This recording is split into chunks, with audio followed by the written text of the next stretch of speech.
Mithali Nikore, founder and chief economist, Nikore Associates, with us on the broadcast as well. Mithali, many thanks for patiently waiting over there. I was just told that you've entered the discussion. I'm sure you've heard what Mr. Garg was talking about here as well. And we often hear that wholesale inflation will eventually reach the retail inflation as well. In practical terms, help the layman out there. What products, what sectors could become noticeably expensive first? What should the common man out there be ready for? And when the government was kind of dropping these kind of hints, has it been able to soften the blow at large as well? So thanks a lot for including me in the discussion. And I think, we all look up to when, Professor Garg, I now call him Professor because, he's all our teacher. But, on a very serious note, what Yeah. we are facing today is an unprecedented rise in the wholesale price index in a way that we actually haven't seen in several quarters. Because when you look at the data, in March, it was actually a rise of only 2%, and in January, 1.8%. And we've suddenly gone, to an 8% increase in the WPI. So it is showing you Yeah. what the impact of these increased. Actually, it's not only oil prices, because you see, retail oil prices haven't gone up. The government is absorbing that impact even today. Yeah. So what this is actually showing is the impact of the commercial LPG increase. When the Wow. commercial LPG went up from around 900 rupees to then 3600 rupees per cylinder, You're this right. is the impact, because obviously it's a nearly four times price increase per cylinder, and that's what we're seeing in the four times price increase in the WPI. It's almost one for one. So this, in my view, is calling for, and I think that's what Professor Garg was also saying, and a real strategy of diversification of industrial fuels. We have to keep that focus, Yeah. right?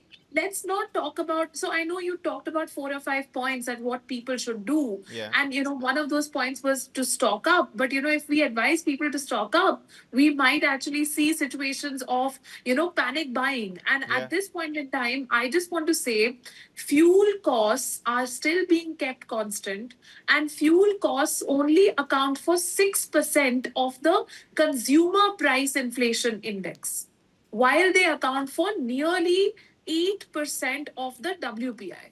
So, therefore, the weight of the fuel price in the overall consumer inflation is far lower than in the wholesale price inflation. So, at this point in time, I would advise consumers not to worry, not to engage in any sort of panic buying, Okay. because the retail price of of fuel, which goes into calculating your consumer price inflation, which is what you and I experience, that has been completely protected and buffered by the government through the excise tax reduction. Okay. So at All this right. point in time, my suggestion would be, don't worry. Yes, I would definitely agree with number 3, make your money work harder. That's very important. But it is important that we look at alternatives for industrial fuels. That's where the real problem is coming. That's where the And focus that should be. I That's what you're talking about. And, I'm going to come precisely. back to, I'm going to ask you for your, 5 top tips and techniques for the, common man out there. Before that, Mithali, I remember you've been very vocal about the small businesses, about the MSMEs as well. How badly do you think margins are going to get squeezed for the small businesses as factory gate inflation goes up? So, what we are seeing with MSMEs? The first thing is the most unexpected impact, that the labor is going back. We are seeing that return migration of labor, and MSMEs are not able to find labor in the kind of numbers that they used to have. They are operating with skeletal staff. They are operating at, say, a 30% or a 40% level of what they were doing maybe in January or February, because the labor itself has had to go back, to their villages, because of the simple fact that LPG was not available, and right now they are not entirely sure whether when they come back will they get it or not. The second issue, of course, is the industrial fuel, and the fact that commercial LPG has become so Yep. expensive, almost not available. So for MSMEs, the margins are razor thin, and I can also see many of them are starting to go into losses. All right, Mithali, how long, of course, Professor Garg said that it's going to be about 45 to 60 days before we actually see the impact in the markets. How long do you think it's going to take for factory level inflation to reach consumers' monthly budgets and, start feeding into them? And your practical financial steps that the middle class and the households can take right now to protect themselves? You've only spoken about no panic buying and the focus being on the industrial fuel, but what else?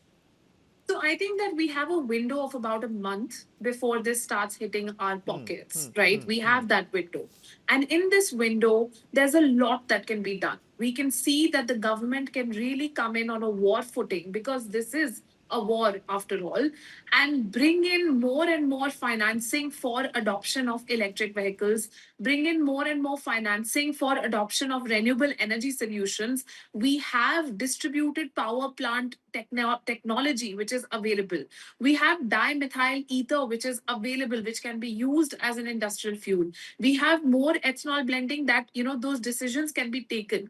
So I think that now the time has come to stop thinking and start doing. We need to start seeing some of these radical changes being approved, at least on a pilot basis, tried out in the next week or two. And in the next 1 month, we should start seeing them being rolled out across the country. This is what we need government support for. Of course, we also need government support for working capital for MSMEs and to help them tide over this period, at least for the next 6 to 8 months.